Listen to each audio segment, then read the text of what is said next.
Welcome back, folks. Alvin? Nope. Alvin! Don't be a douche, Alvin. God dang it. Adam?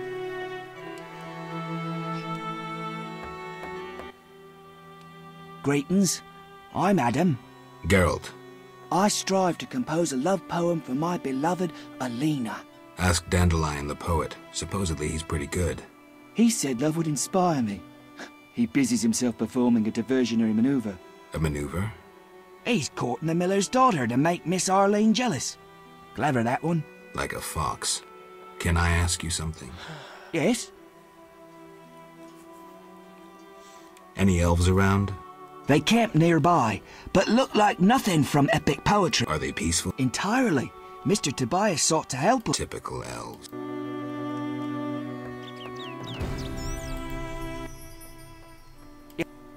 How's your poem? Ahem. Your hands fine and slender, your hips big and tender, all night and all day, spin my head a painful way. Enough. Speak no more. Yes? Horrible, dude. You're in love with Alina? You know she's getting married. I love her secretly, so you must be discreet. And marriage is never an obstruction to true love. Bye. Geralt is just like, bye.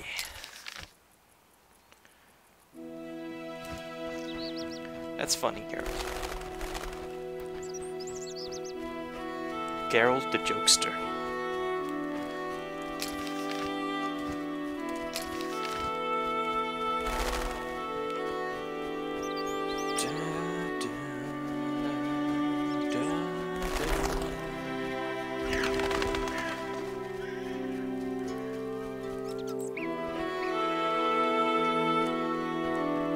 Alright, what are these two people doing? They're arguing. Or talking.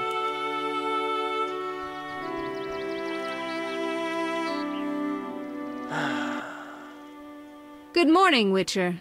Greetings. You look sad. My sister will wed a man she doesn't like. I have naught to wear to the wedding, for our father expended his savings on his beloved daughter's dowry. Furthermore, it's hot as hell. But all goes well otherwise. Doesn't sound good. May I ask a question? Yes? I'd like to talk to you. I'm in no mood. Oh, okay. The heat of the day.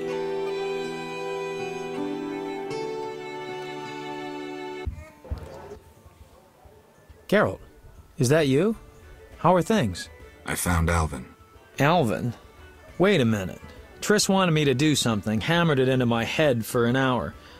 Ah, yeah, I have a Dimeridium amulet for him. Dandelion, I can't trust you to do anything. Is that so? Well, I just remembered I had a package for you. A package? I don't know, something. But I might have lost it. Quit pouting, Dandelion. What do you have for me? Fine.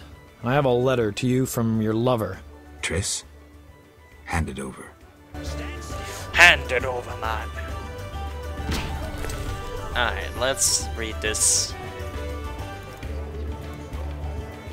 Dearest Geralt, you've managed to escape in time and you should not return to the city for a while.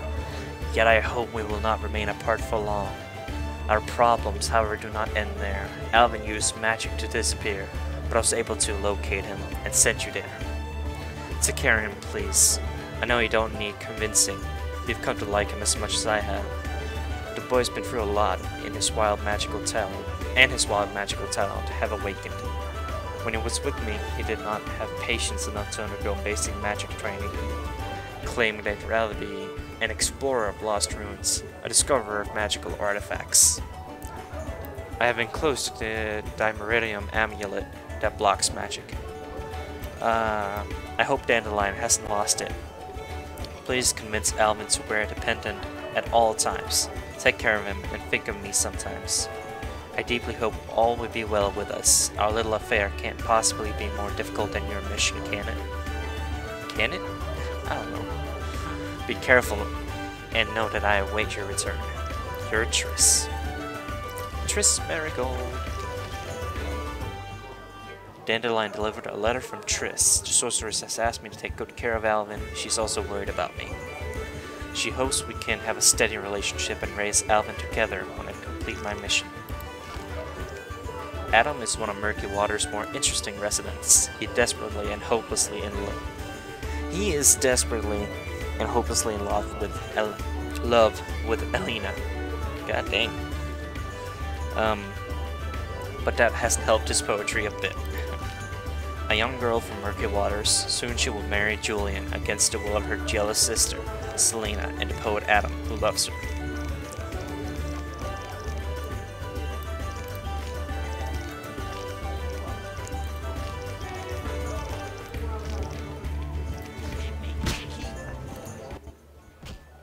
Geralt?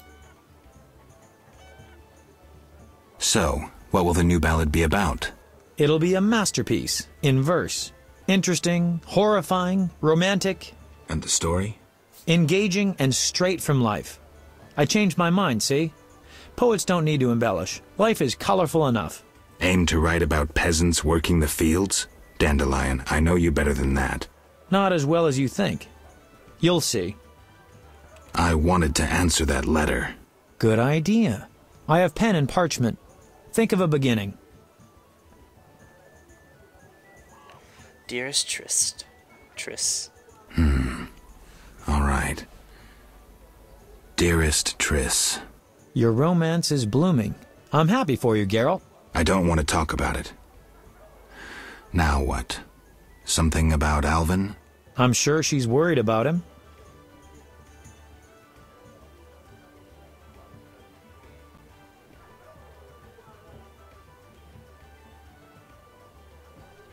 Maybe I can describe what's happening here in Murky Waters.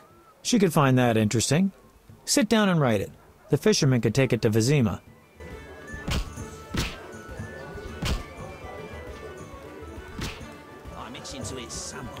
Cool. Julian. Greetings, Witcher. I've heard a lot of good things about your kind. That's rare. Usually people treat me like a leper. Not in my house. When I was a child, I heard many tales of a witcher who saved my grandfather's life in exchange for a silver penny. That must have been a while back. I'm Geralt. Oh, yes, in the olden days. I'm Julian. It's a pleasure. I'm here about the note. I'll buy any basilisk hides you have. Reptile skin shoes are in fashion. I'll come and see you if... Hurry. I've taken Berenger's job. Decided to handle this problem myself. Listen, I'm in the middle of planning my wedding. You have no idea. Tell me the story of... Grandfather, may Melitele watch over his soul, had a plot of land. A piece of a rocky, frozen valley in northern Kovir, and a deserted coal mine with no coal. Grandfather always said that a treasure was concealed in the valley. He worked hard every year to discover that treasure.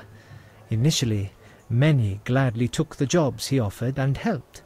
But soon it became clear that Grandfather had gone mad, that there was no treasure. When he was 47, had rheumatism and a collection of Bobolak scalps above his mantle, he was overcome with grief and went outside. He began cursing the heavens, berating all the known gods in the foulest language he knew. The gods answered. There was a terrible rumble, and an avalanche descended on the valley.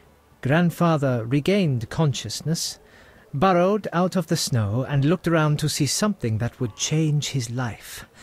The entire valley was glimmering strangely, glimmering so beautifully that he nearly didn't see the beast coming towards him with a heavy gait. Grandfather fled, bending over once to pick up a strangely glimmering stone. In short, he escaped. Descending from the mountains, he encountered a witcher who agreed to slay the monster in exchange for a silver penny. They returned to the valley, and the witcher slew the beast. He could not help noticing the wealth laying in that valley, yet he demanded nothing beyond the penny promised him earlier. Grandfather grew to trust him and knew that sooner or later someone or something would come along and want to take his treasure, for the treasure in the valley was immense, Geralt. Diamond deposits that took years to extract. They became partners. The Witcher watched the workers, killed monsters, drove off bandits, and Grandfather managed the business. He's a legend in Kovir, and my family is wealthy and respected. That's the whole story. Huh. What's up? Soon I'll marry the village mayor's daughter, Alina. We're planning our wedding as we speak. I wanted to ask about Alvin.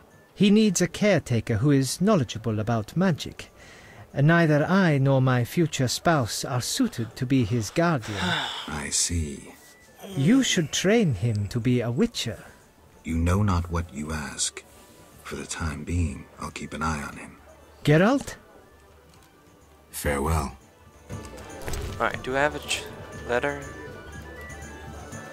Beloved Triss, your insight made finding Alvin possible. Also, I received an amulet from Dandelion. Do not worry, the boy will be alright. I will take care of him. I understand that I have to spend some time away from Vizima. Here in Murky Waters, the time seems to pass according to its own rhythm. It's a very beautiful place, with grain fields swaying in the wind and a crystal clear lake. The people here are also very pleasant. I think about you as well, Triss, and I keep thinking about the moments when we're together. I do not know if our relationship will overcome all obstacles, but I do not think we should worry about that just now. What is important is that we have each other, and I hope that I will see you again soon. Or that we'll see each other soon. Blah blah blah. Geralt. That gave a journal entry. I answered Triss's letter and explained my feelings. Okay. Cool. La da da da da da da da da da.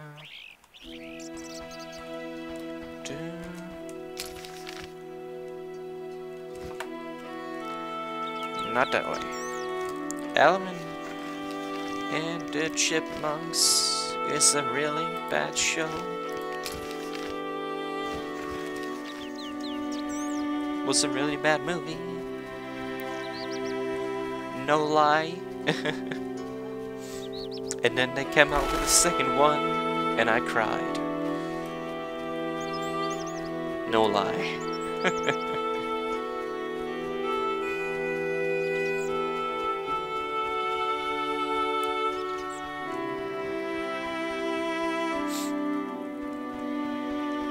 Now I remember the cartoons back in the day. Those were good. I should see Alina and explain the situation.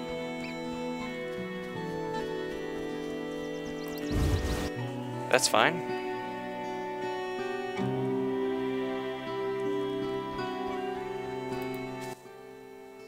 Why do you... I'm looking for Alvin. If he's not in the village, check the fairy tale ruins nearby. Thanks. No, come here. What?